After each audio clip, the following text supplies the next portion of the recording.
जी बिस्मिल्लाहिर्रहमानिर्रहीम, अस्सलाम वालेकुम वरहमतुल्लाहि वबरकातुहू। आईना द कल्दूर चैनल से मैं हूं आप लोग का एक छोटा सा सोशल वर्कर असगर चीमा। नाज़रीन, इस वक्त हमारे साथ एक माँ मौजूद है साइट में, कमरे में। स्मेल बहुत ज़्यादा है, लेकिन करो तो क्या करो, हमारी मजबूरी है।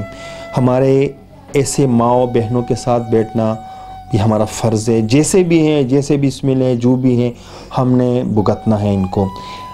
नाज़रीन, इनकी 8 बेटियां हैं और आठों के आठों ही माजूर हैं, और ऐसे माजूर है कि हम उसको कैमरे पे शो नहीं कर सकते हैं, क्योंकि अगर हम उसको शो करेंगे तो सबसे पहले तो आप लोग कहेंगे कि कौन सा जाहिल इंसान है जो इस लड़कियों को कैमरे पे शो किए। तो एक माँ कमाने वाली हैं, कितनी कमाती है, इनकी पैम्पर का ख़र्चा कितना है, ये मैं इनसे जानना चाहता हूँ। जी माँ जी, अस्सलाम वालेकुम। वालेकुम सलाम। माँ जी, वैसे आपके लिए अगर कहूँ तो बहुत मुश्किल है, आपको 8 बेटियों का देखभाल करना बहुत मुश्किल है। किससे करती हैं? बस करती हूँ, बड़ी मजबूरी से करती हूँ। बस 400-500 दे पैम्पर आते हैं। पैम्पर ये 8 बेटियों की, इनकी उम्रें कितनी होगी? 24, 25, 23, कितनी उम्रें होगी इनकी? 30 साल की है, एक 25 साल की है, एक 35 साल की है, इसी तरह 18 साल की है। अच्छा, कोई बेटा नहीं है आपका? नहीं, बेटा नहीं है। शौहर? वो फौत हो गया। वो फौत हो गए? बस फौत ही क्या कर सकते हैं, मशीन भी नहीं चलती, बस टूटे पेजे घर में रहते हैं, ऐसे कुछ नहीं कर सकते। माँ जी, वैसे आपके लिए बहुत मुश्किल नहीं है इन बच्चियों का देखभाल करना? बहुत ज्यादा हो रही है, बहुत ज्यादा। वैसे आपकी इन 8 बेटियों के लिए आप जब पैम्पर मंगवाती हैं तो इनके लिए पैसे कहाँ से आते हैं? बस अल्लाह दे देता, कदे कुछ दे जाता है, कोई कदे कुछ दे जाता है। अगर पैम्पर ना मिले फिर नीचे कर लेती हैं ना, फिर नीचे कपड़े ना उठाना पड़ता है, क्या करिए। आपकी आंखों में आंसू क्यों? बस मजबूरी है, क्या करते यार। कोई अपना कितने सुकून है जी, अगर सानू सुकून हो तो असी भी अपना इतने आंसू क्यों उतारिए। कभी दिल में ये आया कि अल्लाह इन बच्चों को मार ही दे? कभी दिल में ऐसे ख्याल आए? आते हैं ना, फिर क्या करिए। फिर शुक्र अल्लाह दा, किस्में च रखे उसके में रहत नहीं पाती है, रह बस। वैसे ये बचपन से ऐसे हुए हैं कि नहीं, बड़े होके होते रहते हैं? बस बुखार नहीं हुए, बुखार ना। और इनके वालिद कब से मरे? 10 साल हो गए। 10 साल हो गए। तो इस मशीन में आप इतना कमाती हैं कि इनको खिलाएं? बस अगे तो हो जाता हूँ, तो जदों दा कोरोना होया बिल्कुल ही नीचे ही उतर गए। रोटी खान तो भी एक दिन मिलती है, 2 दिन भूखे बैठे रहते हैं। ये आपको पुकारते कैसे हैं? अगर इनको कुछ खाना खिलाना वगैरह, इनको आप कैसे पुकारते? आपको कैसे पुकारते हैं? तो कुछ बोल भी नहीं सकते, बस वैसे के वैसे सारे के सारे पड़े रहते हैं। कैसे ये इशारों से बात करते, बस जिस तरह बेचारा पानी कोट दे दिया। इन आटों को तो आपको खाना खिलाना भी बहुत मुश्किल होता है। बहुत ज्यादा मुश्किल है।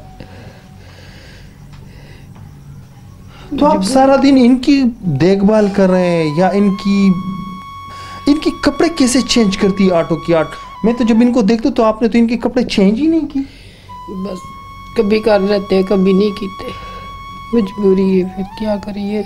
आपने मुझे कैमरे पे इनको शो करने से मना क्यों किया माँ जी? बस मजबूरी है पे मना किया। कोई देखेगा क्या देखो कैसी है लड़कियां ना, किडिया मजबूर है ना, ऐसा हो जाता है। अच्छा, आपके लिए ऐसे लोग, अगर खुदादाद लोग आगे आए, आपके लिए ऐसा क्या करे ताकि आप उस पे अपनी ज़िंदगी को बेहतर बना सकें?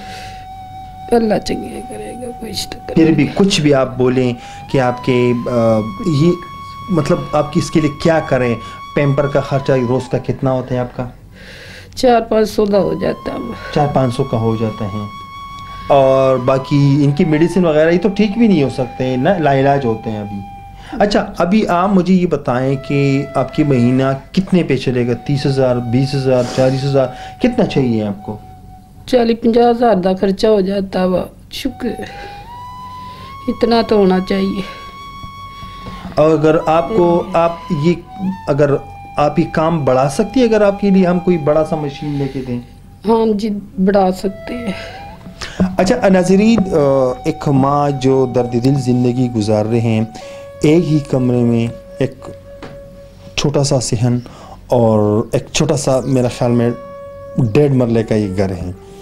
ایک ماں اپنے بچوں کے ساتھ رہتی ہیں، لیکن پہلے بھی میں نے آپ لوگوں کو بولا کہ میں ان کو شو نہیں کر سکتا، ہماری مجبوری ہے. تو سلائی کرتی ہیں، ان کی مشین بھی ٹوٹی پھوٹی ہیں، اور ان کی بچیوں کی پیمپر کا خرچہ، ان کے گھر کا خرچہ، ان کے دیکھ بھال، یہ سارا یہ ماں کرتی ہیں. میں حیران ہوں کہ صبح اٹھ کے سب کو کھانا کھلانا کیسے کرتی ہیں، سب کو کپڑے بدلنا کیسے کرتی ہیں، سب کو نہانا کیسے کرتی ہیں، ان سب کا خیال رکھنا کیسے کرتی ہیں. بہت مجبور ہیں اور بہت مشکل میں ہیں.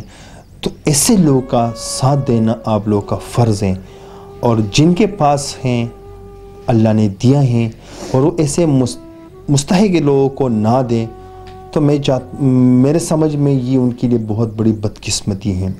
جن کو اللہ نے دیا ہے اور ایسے لوگوں کے لیے دیا ہے جو فرض ہے آپ لوگوں کے اوپر ایسے لوگوں کا، تو میرا تو کام ہے ان کے لیے آواز اٹھانا. دینے والے اللہ ہے اور اس کے بعد آپ لوگوں کو وسیلہ بنائے ہیں. تب تک کے لیے اتنا ہی. اگلے پروگرام کے لیے مجھے دیجیے اجازت. اللہ حافظ.